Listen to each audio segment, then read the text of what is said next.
गांव के बच्चों की शिक्षा। कल भी हम लोग पढ़े थे कुछ और देखे थे कि गांव के बच्चों की शिक्षा के बारे में कृष्ण कुमार कैसे बताए हैं। और ऐसे आम तौर पे हम लोग देखे थी गांव के बच्चों की शिक्षा कैसे होता है। बेचारा खाने के लिए प्लेट बैग में कस के लेके जाता था पहले सब, लेकिन थोड़ा सा और समय चेंज हुआ, स्कूल में बर्तन आने लगा, नहीं आने लगा।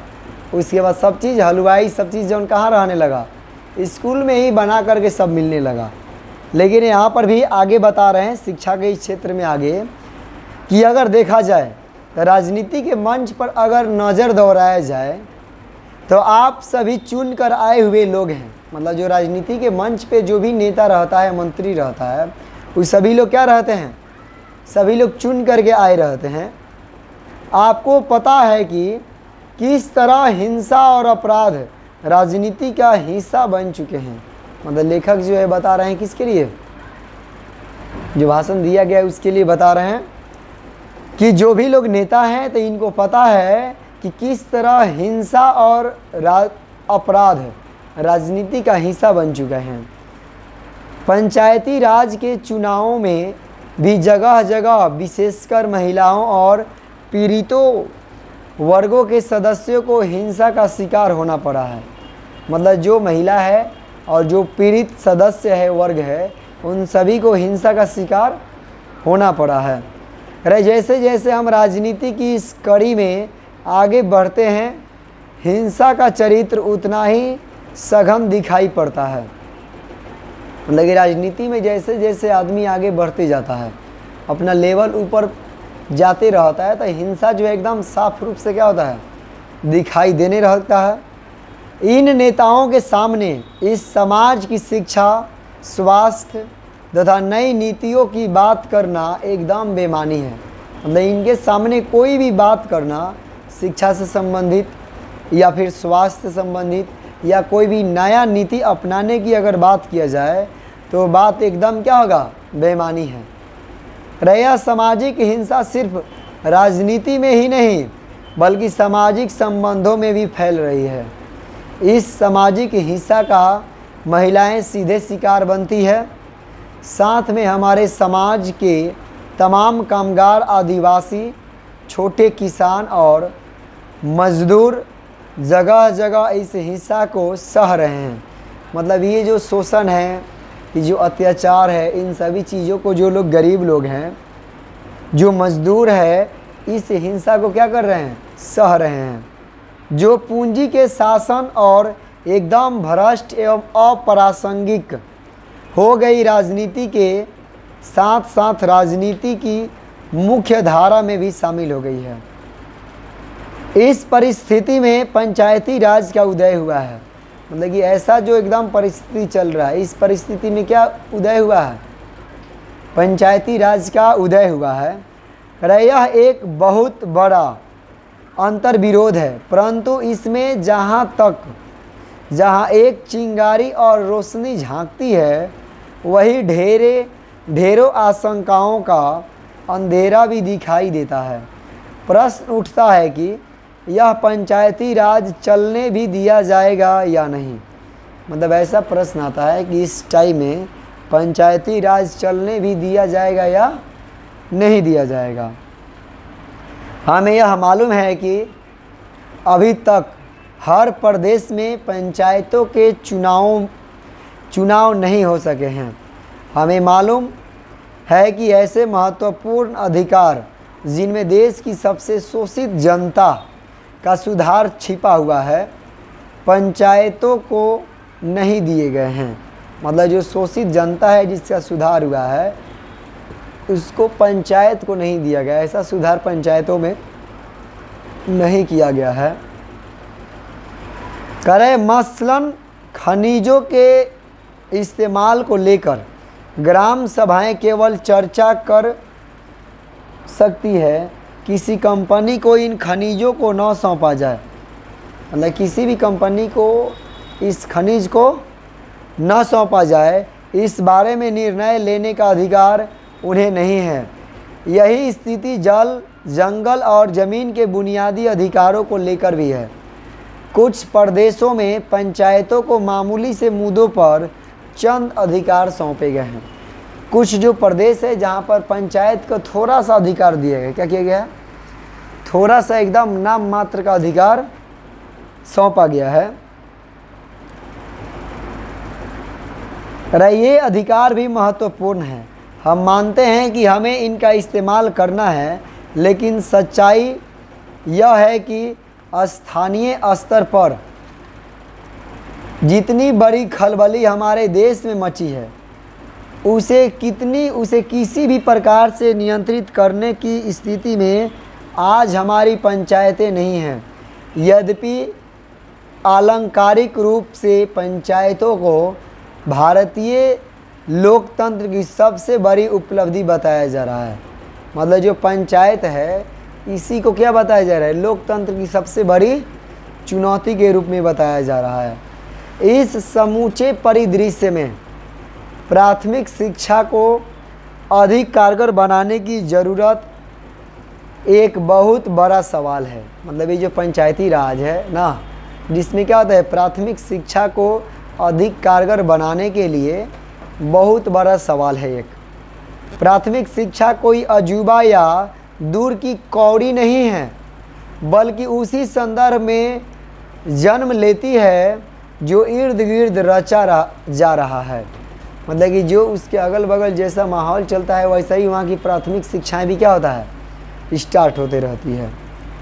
अरे आज जब आप प्राथमिक शिक्षा में हस्तक्षेप कर शिक्षा की मौजूदा व्यवस्था पर सामुदायिक दबाव बढ़ाकर उसे अधिक कारगर बनाने की बात करते हैं, तो प्रश्न उठता है कि हमारे सामने इस हस्तक्षेप के लिए आज कौन से मुद्दे सबसे प्रमुख होने चाहिए। मतलब अगर प्राथमिक विद्यालय में जा कर के ना, जो प्राइमरी स्कूल है, वहाँ पर जा कर के अगर कोई नया परिवर्तन की बात करते हैं, तो प्रश्न यह उठेगा कि आप किस मुद्दा पर जा कर के हस्तक्षेप करेंगे, किस मुद्दा पर जा कर के सवाल खड़ा करेंगे। तो इसमें लेखक बता रहे हैं, मेरी राय में दो ऐसे क्षेत्र हैं जिनमें हमें इन मुद्दों को ढूंढना होगा। इनमें से एक है शिक्षा पर नौकरशाही के प्रभुत्व को कम करने का मुद्दा। मतलब जो शिक्षा है, तो जो शिक्षा पर नौकरशाही यानी कि जो नौकरी करने वाला लोग है, इस पर जो प्रभुत्व है उसको क्या करना होगा, कम करना होगा इस मुद्दा को। अगर हमारे देश में बड़े बड़े कमिश्नर यानी कमीशनों और कमेटियों द्वारा सुझाए गए शैक्षिक सुधार एक के बाद एक असफल रहे हैं, तो उसके पीछे एक बहुत बड़ा कारण हमारी शिक्षा पर हावी अफसरशाही है, जिसका अनुभव आपको पंचायतों में काम करते हुए हो गया होगा। मतलब पंचायत में काम करने वाले लोगों को ऐसा अनुभव हो गया होगा। तालीम से मुखातिब होने पर पाया जाता है कि नौकरशाही का शिकंजा अच्छे से अच्छे सुझावों और संभावनाओं यानी संभावना है तो संभावनाओं को कुचल देता है, क्योंकि कोई अफसर नहीं चाहता कि उसकी ताकत कम हो। मतलब कोई अफसर ऐसा नहीं होता है जो ये चाहे कि उसका कम हो जाए शक्ति, उसका ताकत कम हो। अरे नौकरशाही के खिलाफ इस संबंध में प्राथमिक स्कूल का अध्यापक आपका साथी है, शत्रु नहीं। पिछली कई पीढ़ियों से शिक्षा की विफलताओं का दोष प्राथमिक शाला के शिक्षकों पर मढ़ा जा रहा है। आप भी उन्हें दोष देने की आदी हो जाएगी। यह एक बड़ा प्रश्न है कि आप इन्हें अपना शत्रु मानेंगी या साथी समझकर सामाजिक संघर्ष की प्रक्रिया में शामिल करेंगी, जिसमें हर स्तर पर जागरूकता की ज़रूरत है। मतलब कि कोई भी हो वहाँ पर क्या करना चाहिए, अच्छा से काम होना चाहिए। ऐसा नहीं कि दोस्त है तो कुछ भी करे ना, भ्रष्ट कर रहा है तो भ्रष्ट करने दिया जाए। लेकिन ऐसा ही होता है, कोई कुछ बोलता नहीं है, कोई जाकर के कोई प्रश्न खड़ा नहीं करता है। अरे देश में घुटने टेक देने की स्थिति पैदा हो रही है, जिसमें अगर हम अपने सहयोगियों से लड़ते रहेंगे तो हमारी परिस्थिति वैसी ही होगी जैसी पिछली 5 दशकों से है, जिसमें अच्छे से अच्छा शैक्षिक सुधार भी कुछ महीनों तक चलकर समाप्त हो जाता है। मतलब अगर कोई शिक्षा में परिवर्तन होता है तो कुछ महीनों तक चलता है और फिर चलने के बाद क्या हो जाता है, समाप्त हो जाता है। मतलब उसका सुधार का कोनो वैल्यू नहीं हो पाता है। कह रहे देश में आज प्राथमिक शिक्षा के क्षेत्र में काफ़ी विदेशी धन आया हुआ है। मतलब जो देश का जो शिक्षा व्यवस्था है इसमें क्या है कि जो विदेशी धन है वो काफ़ी मात्रा में आया हुआ है। इस विदेशी धन को खर्च करने में हमारे विधायक, मंत्री और अफसर दिन रात व्यस्त हैं। क्या आपको मालूम है कि वे व्यस्त क्यों हैं? यह धन किस तरह खर्च होता है? एक कमेटी ने पता लगाया था, मतलब एक कमेटी बनाया गया जो कि यह पता लगाया था कि प्रत्येक 1 रुपया जो समाज पर खर्च करने के लिए सरकार से आता है उसका 30 पैसे से भी कम लोगों तक पहुंचता है। मतलब कि जो खर्चा सरकार के पास आता है जितना पैसा, तो उसका 30 पैसे से भी क्या होता है, कम लोगों के पास पहुंचता है। प्राथमिक शिक्षा के लिए विदेशी धन क्यों आया है? इस धन के पीछे आर्थिक उदारीकरण से जुड़ी हमारे देश की व्यवस्थाएं और हमारे राजनीतिज्ञों द्वारा विश्व बैंक के सामने घुटने टेकने की समूची घटना शरीक है, जिस पर कभी हमारी संसद ने ईमानदारी से खर्चा नहीं किया। मतलब जो हमारी संसद है जनता पर ईमानदारी से एक बार कभी फंड यानी खर्चा नहीं किया। हम में से बहुत लोग इसे आलोचना का विषय नहीं बनाते क्योंकि हम सोचते हैं कि शायद शिक्षा का कोई संबंध नहीं है, बल्कि सिर्फ इस बात से है कि जब पैसा आ ही गया है तो उसे खर्च कैसे किया जाए। स्पष्ट है कि यह पैसा बड़े पैमाने पर भ्रष्टाचार को जन्म दे रहा है। क्या हो रहा है? ये जो है अधिक मात्रा पर क्या कर रहा है, ऊंचे स्तर पर भ्रष्टाचार को जन्म दे रहा है। जहाँ भ्रष्टाचार होगा वहाँ हिंसा होगी, जहाँ हिंसा होगी वहाँ महिलाओं पर अधिक होगी। हमें यह मान कर चलना होगा, मतलब कि जहाँ पर भ्रष्टाचार होगा वहाँ पर हिंसा होगा और जहाँ हिंसा होगी वह महिलाओं पर अधिक होगी। मतलब हिंसा जो होगा महिलाओं पर क्या होगा, ज़्यादा होगा। इसलिए हर एक गांव में इस सवाल को विचार का विषय बनाना पड़ेगा कि क्या हम अपने बच्चों का लालन पालन, उनकी शिक्षा अपने साधनों से नहीं कर सकते।